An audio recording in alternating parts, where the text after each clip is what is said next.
বৃহস্পতিবার সারা দেশে কমপ্লিট শাটডাউনের ঘোষণা দিয়েছে আন্দোলনকারী শিক্ষার্থীরা। এরই অংশ হিসেবে বৃহস্পতিবার সকাল থেকেই যাত্রাবাড়ি ঢাকা চট্টগ্রাম মহাসড়ক অবরোধ করে বিক্ষোভ করছেন আন্দোলনকারীরা।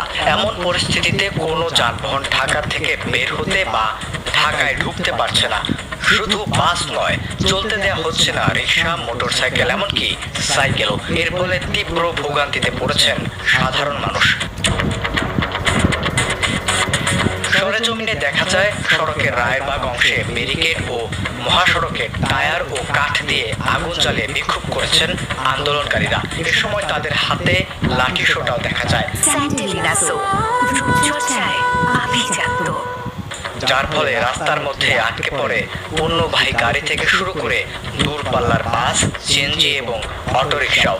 সকাল 8:15টার দিকে আন্দোলনকারীদের হঠাৎ পুলিশের একটি গাড়ি অবস্থান নিলে তারা